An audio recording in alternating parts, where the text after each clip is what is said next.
compras iguales o superiores a 40,000 pesos en productos de las marcas participantes y sé uno de los 12 ganadores. Válido para nuestras sedes en las ciudades de Ibagué, Neiva, Garzón, Pitalito y Florencia. Promoción válida del 13 de julio al 31 de agosto. Surtiplaza, la mejor opción para tu familia. ¿Qué hubo, mami? ¿Sí recibió el giro que le envié esta mañana? Hola, hijito. Sí, ya lo reclamé en la oficina del Banco Agrario que queda aquí a la vuelta de la esquina. Me alegra mucho, mami. El otro mes le mando otra platica. Gracias a la alianza entre el Banco Agrario y Western Union, Giros y Finanzas, tus familiares y amigos fuera de Colombia pueden enviarte el dinero que necesitas para que lo reclames de manera fácil, inmediata y segura en la oficina del Banco Agrario de tu ciudad o municipio. Más información en www.bancoagrario.gov.co. Banco Agrario de Colombia, entidad bancaria, vigilado Superintendencia Financiera de Colombia.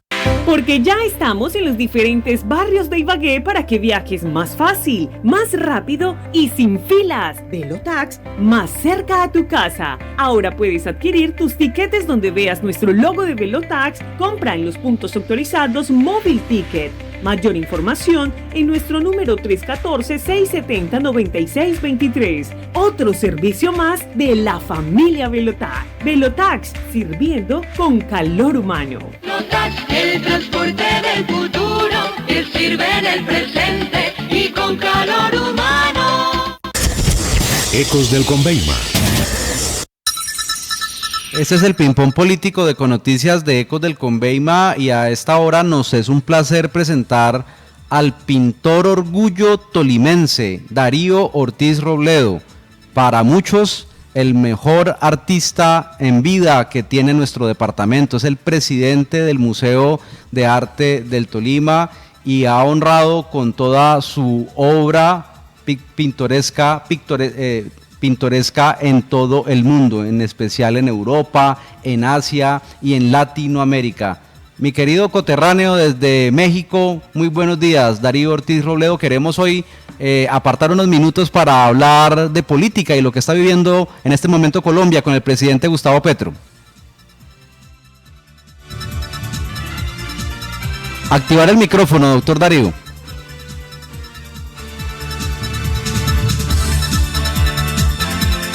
Clica ahí en el micrófono rojo y ahí le queda la voz ya. Buenos días nuevamente, Juan Pablo, y saludos a todos los oyentes que en este momento nos escuchan. Bueno, ¿cómo es esto? Hace usted una publicación hace 3 días de su papá, de usted, del doctor Jorge Mario Isman, de Carlos Pizarro León Gómez en las montañas del Tolima con el M-19, hace 33 años. ¿Qué relación había entre el M-19 y algo de la paz en el departamento del Tolima? Bueno, la verdad es que los preacuerdos, digamos, de la paz del M-19, varios de los preacuerdos que en ese momento se llamaban declaraciones conjuntas, se hicieron y se firmaron en las montañas del Tolima. El primero fue en enero del 89 y el segundo, que es el de la foto, es los primeros días del 5 de febrero, 4 de febrero de ese año, y ahí siguieron 8 declaraciones conjuntas más, y de esa manera fue que se hizo la paz con el M-19. Ya lo otro fue la firma final del acuerdo. ¿El presidente Petro participó de esas reuniones? Mira, el presidente participa, es parte de los delegados del M-19 en la firma del primer documento conjunto, que el gobierno de Barco tiene una consejería que en ese momento creo que tiene un nombre muy bonito, que era Consejería de la Reconciliación, no así como de la paz en términos generales, sino de la reconciliación. Entonces él y los otros miembros pues de la consejería, que eran Reinaldo Gari y Santa María, no recuerdo el nombre de Santa María, ellos son los delegados del gobierno que firman, y por la parte de Pizarro está Franio Parra, está Gustavo Petro, y bueno, hay otro par más, y así van firmando pues todas las declaraciones conjuntas. La tercera, por ejemplo, fue la que se firmó en México con Antonio Navarro y el grupo de guerrilleros del M-19 que en ese momento se encontraban en México como en una especie de exilio. Entonces, así fue la que me tocó a mí. Es la segunda, porque una vez hecha la primera, parte del M-19 pues como que no estaban seguros de que eso fuera a pasar, entonces Pizarro tuvo pues que reunirse con ellos, dialogar, etcétera, etcétera, y trazar como unas líneas, podríamos decir, en las que le daban a él la autorización para seguir esa negociación. Entonces, el segundo documento es un documento que reafirma el interés de la dejación de armas y el regreso a la vida civil para hacer pues, vida política, ¿no? En este lo firma Raúl Rojas, que era uno de los altos comandantes y que por cierto era hermano del artista Carlos Rojas, muy importante en la época, y lo firma Afranio Parra, a quien mataron al poco tiempo de hacer la paz también, como a Pizarro, y lo firma Pizarro. Nosotros estamos ahí con la revista Consigna, mi papá era director de la revista y a mí me lleva pues como reportero gráfico de la revista. En la revista también uno de los editores era Jorge Mario Isman Robledo, y que aparece en la fotografía, ¿no? Que por cierto Jorge Mario tiene que devolverse porque cumplía años en esos días, entonces él me ha dicho está en los primeros momentos, pero rápidamente había prometido que se tenía que devolver para que le celebraran el cumpleaños. ¿Y la foto fue en Tagaima o en Ortega? En las montañas ¿no? O sea, nosotros nos llevan hasta un punto determinado de la carretera hacia Natagaima, en la cual pues nos ponen a subir monte un par de horas hasta que llegamos al campamento, ¿no? Entonces, el punto exacto no lo sé, pero sí sé que era entre Ortega y Natagaima. Bueno, ¿en qué se diferencia o se diferenció la guerrilla del M-19 a las otras guerrillas de Colombia? ¿Es cierto que esta no era de corte marxista? Bueno, yo creo que había enormes diferencias ideológicas de cómo asumir el problema, ¿no? Estaba claro que en ese momento la mayoría de las guerrillas, cuando aparece el M-19, la mayoría de las guerrillas estaban influenciadas por lo que había sido la guerrilla de Fidel Castro y la guerrilla, digamos, de Mao Zedong, o sea, las guerrillas que habían triunfado y el tipo de esquema que habían seguido, ¿no? Obviamente de corte comunista y de alguna manera siguiendo unos libretos ya preestablecidos. El M-19 lo que propone es un movimiento más nacionalista que comunista, entonces propone hacer las cosas un poco diferentes. Cuando se hace la entrega de las armas, las armas se le entregan es a la Internacional Socialista, a delegados de la Internacional Socialista, pero aún así, pues digamos que la izquierda en ese momento no era algo tan determinado como los otros, ¿no? Porque acuérdense que también era de un partido político que era la ANAPO, y venían a partir pues de las elecciones de 1970, en las que ellos habían considerado que ganaba Rojas Pinilla y que le dieron el triunfo a Pastrana, a Misael Pastrana. Entonces no tiene el contexto, la creación ni nada de las otras. Y bueno, además de eso, pues era una guerrilla mucho más urbana, la parte de lucha campesina, digamos, era más cerca de las grandes ciudades, había grandes golpes publicitarios, manejo de comunicaciones, bueno, cosas que en ese momento no tenían y que creo que aún hoy no tienen algunos de los grupos alzados en armas. ¿Por qué es tan importante para Petro, y me corriges, y también para la exguerrilla del M-19, la espada de Bolívar? Bueno, la espada, primero de todo, para la gente que fue del M, pues es un hecho simbólico porque es el acto fundacional como guerrilla, ¿no? Es el momento en que salen a la luz cuando se roba la espada en el año 74. Y lo que pues ellos pretenden en ese momento, de hecho los grafitis de la Quinta de Bolívar, porque ahí hay varios que han dicho que es Quinta de San Pedro Alejandrino, pero no, ese es en Santa Marta, es en la Quinta de Bolívar en Bogotá. Entonces los letreros decían pues que la espada estaba en pie de lucha, ¿no? Había vuelto a combatir por la libertad de América, y como tal pues termina siendo el gran símbolo del M-19, o sea, llegó a estar en su bandera en un momento determinado, y se repartían imágenes de ella, se hacían artesanías de la espada y se distribuían, etcétera, etcétera. Y ese golpe le dio una gran popularidad al M-19, lo mismo lo que fue el robo de las armas del Cantón Norte, o la toma de la Embajada de República Dominicana, porque eran golpes que mostraban, pues ante toda audacia, no era la toma guerrillera de un pueblo donde dejaba un reguero de muertos y medio pueblo incendiado, sino eran ciertos golpes de audacia. Entonces eso le dio una personalidad determinada al movimiento y hace pues que sus militantes se apegaran a este tipo de símbolos, ¿ves? Y símbolos pues que tienen que ver incluso con el regreso a la vida civil, porque es el último acto que hace el M-19 ya cuando todos se han reintegrado a la política y todo, es que Navarro entrega el sable. Los críticos de Petro critican los hechos repudiables por la mayor parte del país, como por ejemplo lo del holocausto del Palacio de Justicia en 1985. ¿Petro tuvo participación de alguna manera en eso o él estaba, creo que, preso en esa época? ¿Cómo desmitificar eso de que Petro tenía que ver con esos hechos? Sí, bueno, yo tengo entendido que en ese momento Petro pues estaba preso, ¿no?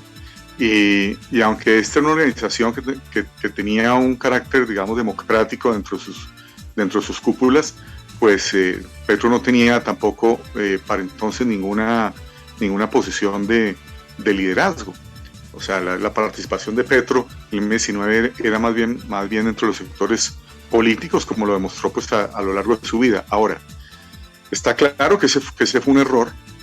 Ese fue un gran error de cálculo, no solo porque jamás esperaron a que le respondieran de esa manera, sino porque no se puede hablar de los muertos sin asignar algo de culpabilidad a la M-19, aunque pues haya culpas repartidas y estén los desaparecidos y esté todo esto, en lo que el M-19 no tiene que ver, sino pues son las fuerzas del Estado, hechos pues que todavía inclusive salen a la luz cosas aún pues más tenebrosas de todo eso, como el cambio de los restos del magistrado, etcétera, Urán y todas esas cosas. Pero está claro que por un lado, pues Petro no tiene nada que ver, y que a la hora de los acuerdos de paz, pues que debemos entender que los acuerdos de paz no se hacen entre hermanitas de la caridad. O sea, no es que uno firme un acuerdo con las hermanitas descalzas que no han hecho sino rezar toda su vida.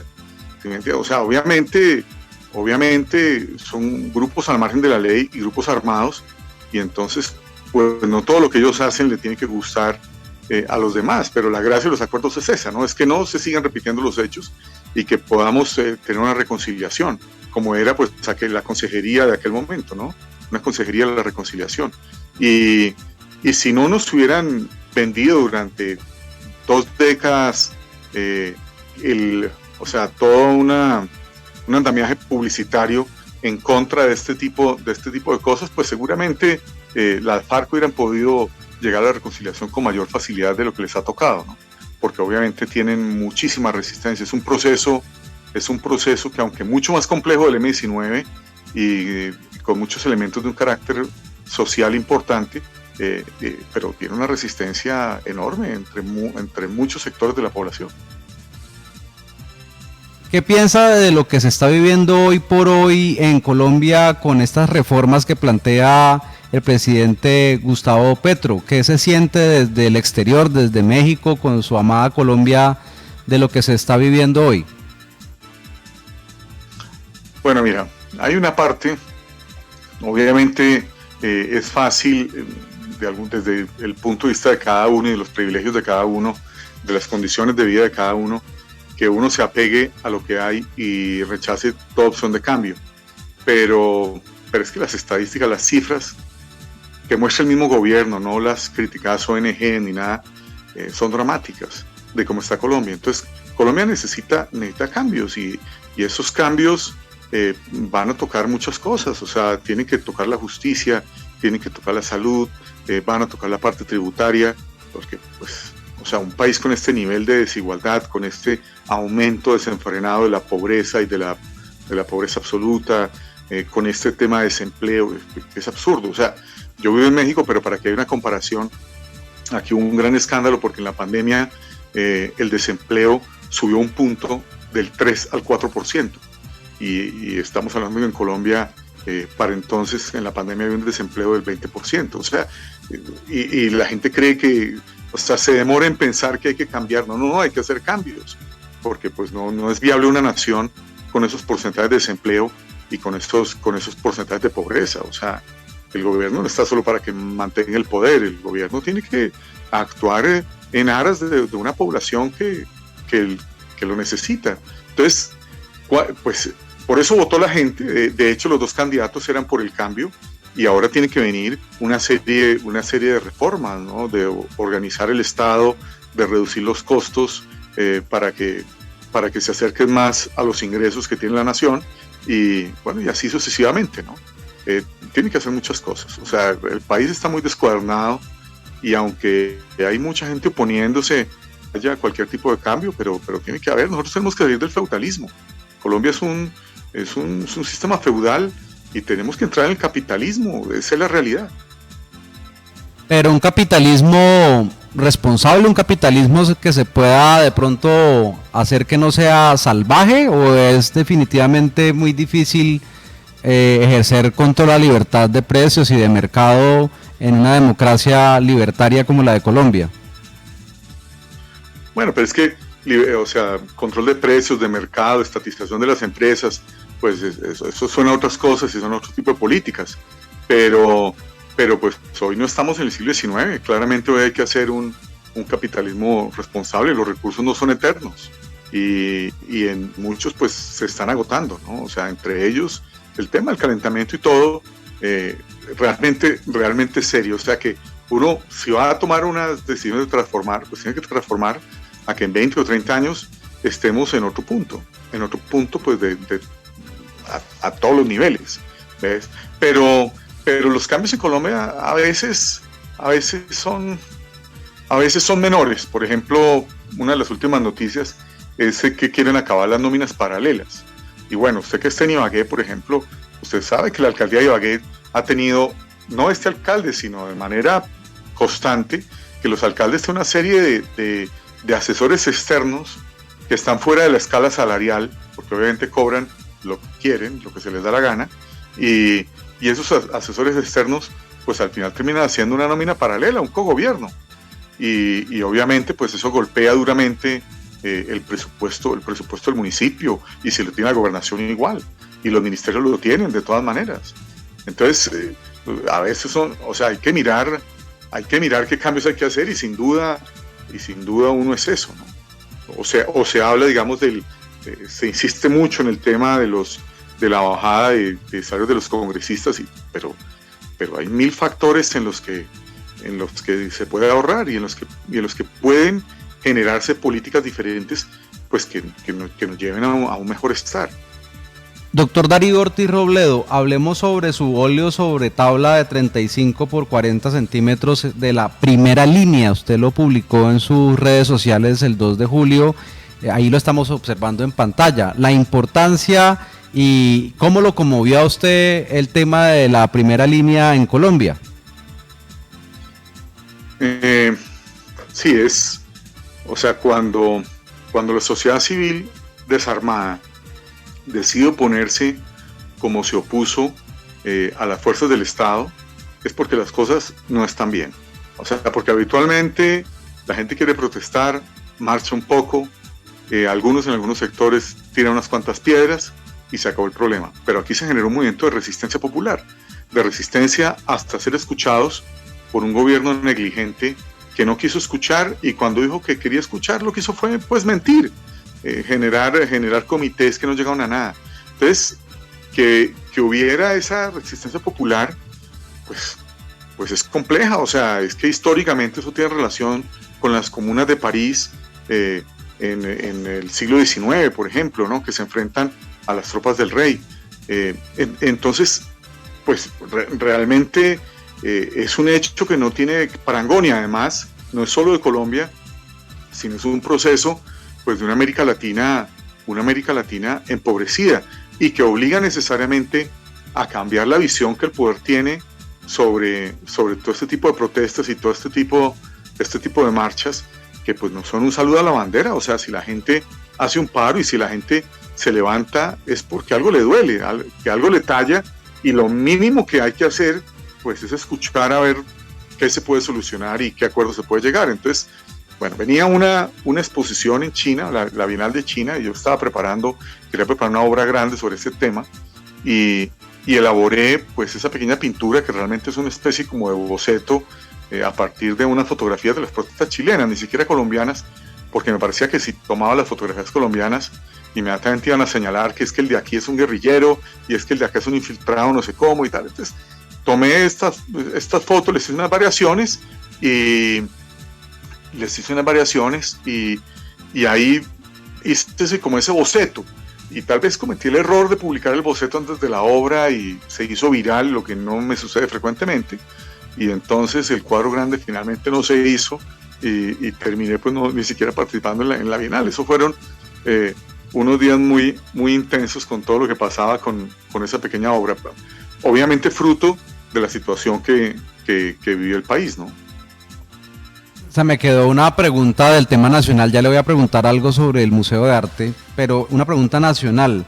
El significado que quiso enviarle Petro a la opinión pública cuando la hija de Carlos Pizarro, la representante Pizarro, es la que posesiona al presidente de Colombia el pasado 7 de agosto y no el presidente del Congreso. Bueno, es que hay que tener en cuenta lo siguiente, inclusive dentro de la lista del pacto histórico, a la Cámara, a las cámaras o al Senado, pues uno encuentra muchas personas que empezaron a hacer política antier. O sea, que llegaron a este tema, bueno, porque son célebres en algo, porque son célebres por sus trinos o qué sé yo. Pero dentro de estos procesos, pues hay gente que se jugó la vida y que lleva pues 40 años o 30 años en esto.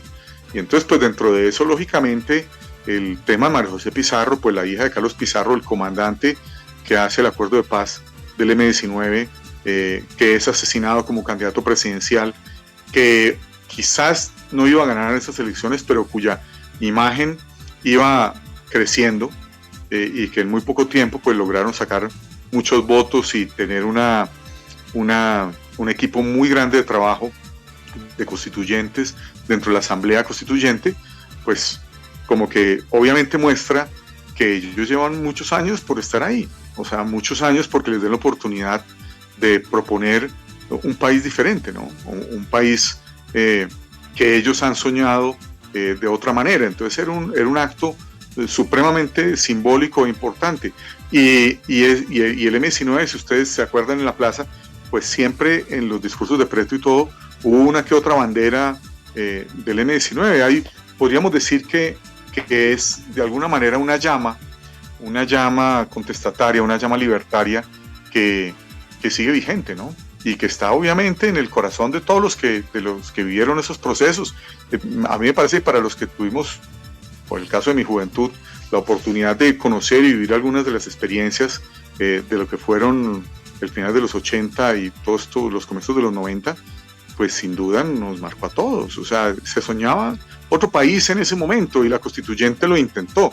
Lo que pasa es que pues le hacen luego una cantidad de reformas, digamos, retrógradas en su mayoría a la constituyente, y aunque no se ha perdido el espíritu del todo, pero está muy lejos de lo que se planteó en ese momento, cuando las diferentes fuerzas políticas pudieron generar ese texto, ¿no?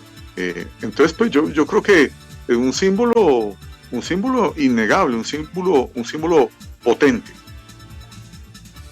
Bueno, quiero preguntarle por último por el departamento del Tolima y por el adorado Museo de Arte del Tolima que preside usted con Margaret Bonilla. ¿Ustedes no han sentido el apoyo de los gobiernos locales y departamentales a lo largo de estos últimos años? Mira, el museo, que es fundado en el año 2003 y que depende de la ayuda del gobierno básicamente, porque aunque el museo produce, digamos, algunos dineros, pero no le alcanza a su sostenimiento, ha tenido cercanías y lejanías con el gobierno, ¿no? Ha habido gobernadores o alcaldes que han pasado sin siquiera acercarse a Belén, no al museo, a Belén, y mucho menos a hacer algo allí o a, digamos, a invertir en estos temas de las artes plásticas en relación al museo. En este momento no, yo creo que en este momento hay una muy buena relación con la gobernación y hay un apoyo, pues, la verdad, muy importante, muy interesante, que nos ha permitido hacer eventos, que nos permitió, digamos, pasar el tema de la pandemia, que una institución como esta perfectamente podía cerrar durante la pandemia, y pues gracias al gobierno no se hace. Y obviamente vienen otros proyectos. Este año vamos a traer a Leonora Carrington y vamos a hacer algunas muestras importantes en lo que queda de estos mandatos. Y por otro lado, la alcaldía, que llevábamos ya un desierto de varios años en que la alcaldía no nos apoyaba, de varios alcaldes, y este año pues ganamos una convocatoria que hicieron y entonces ahí pues está muy bien. Yo creo que el museo también tiene un proceso de consolidación con la ciudad, ¿no?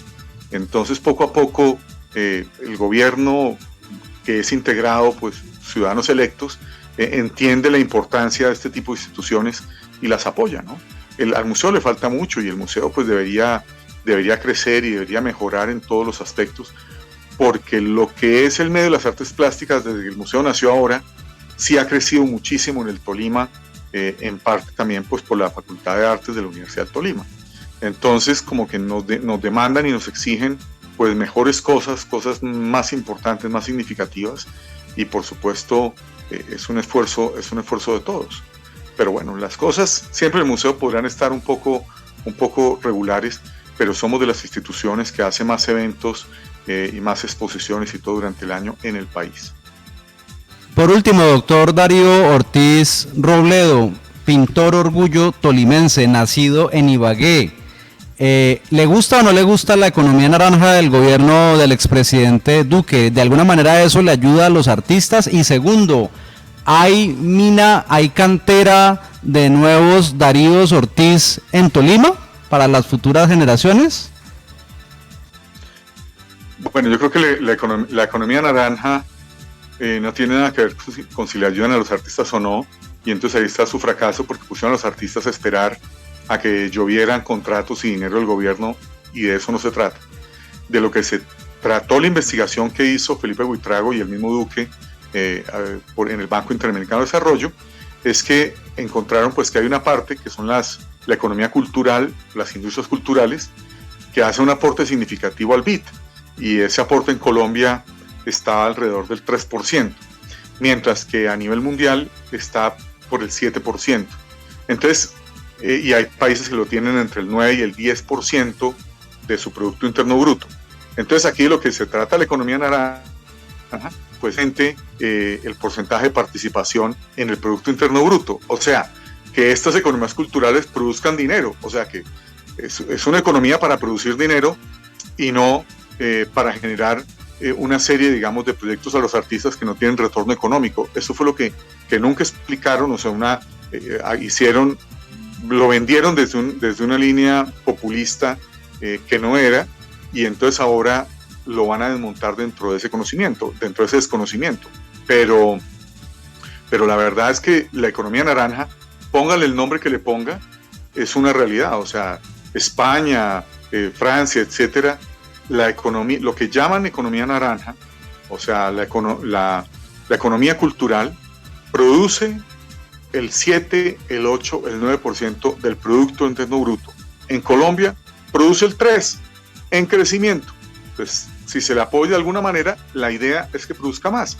Y esto incluye, pues, tanto las cosas gastronómicas como el turismo, son muchas cosas. No es si yo hago cuadros y en cuánto se venden y que me ayuden a venderlos y eso crea la economía naranja. No, son, digamos, otro tipo de estructuras. Piense que nosotros en el museo, por ejemplo, cuando expusimos a Botero, trajimos 67,000 espectadores e Ibagué tenía menos de 600,000 habitantes. ¿Podíamos creer que todos esos eran de Ibagué? Por supuesto que no. Más de un 20% era gente que ni siquiera venía del Tolima, o sea, 13,000 personas llegaron a Ibagué, vieron a Botero. No quiere decir que vengan por Botero, pero sí la indicación de que estuvieron en la ciudad y se comieron un buñuelo, se tomaron una avena, se comieron un tamal, un pedazo de lechona, pagaron un hotel y se fueron y pagaron el escasísimo valor de la boleta del museo. Entonces no es que sumemos cuánto aporta la economía a la boleta del museo, sino cómo la exposición de Botero mueve la economía total de la ciudad, que se puede ver más fácil cuando hablamos del deporte y, por ejemplo, juega el Deportes Tolima un buen partido. Entonces llena el estadio y muchos de los que están ahí viajaron a Ibagué para eso, moviendo la economía. Entonces, eso es lo que, eso es lo que hacen un poco las industrias culturales. O sea, pueden hacer crecer la economía, pueden aportar al Producto Interno Bruto. No tiene nada que ver con que si pagamos escritores, teatreros o pintores o este tipo de cosas. Eso es una cosa súper mal entendida y súper mal, o sea, la manera como generaron las noticias, no, realmente, a mi modo de ver, no es correcto. Ahora, el Tolima e Ibagué es un semillero de talentos. El talento en nuestra región es impresionante. Hay artistas que están saliendo y van seguramente a hacer mucho más que lo que fue Jorge Elías Triana, Julio Fajardo, Darío Ortiz, Carlos Granada o todos los que te puedas imaginar. O sea, el arte en el Tolima está por desarrollarse. El talento es lo que hay. Apoyo, a veces es lo que falta. Ruta, pues falta. Ibagué es una ciudad que no tiene una galería de arte, pero el talento sí hay y se nota. Realmente, para quien sigue la movida, se da cuenta que surgen artistas muy, muy valiosos cada día. O sea, y que seguramente van a dar mucho que hablar a nivel nacional y ojalá a nivel internacional. Doctor Darío Ortiz Robledo, pintor orgullo tolimense desde México para el Tolima y Colombia, muchas gracias por compartir estos minutos en Ecos del Conveima de Ibagué, Patrimonio Radial del Tolima. Muy amable, muchas gracias, nos volveremos a ver. Bueno, no, muchas gracias a ustedes y a todos los que nos han escuchado, espero que tengan un buen día. Gracias. Hasta aquí el ping pong político de Econoticias, ya viene Ibagué Cívico.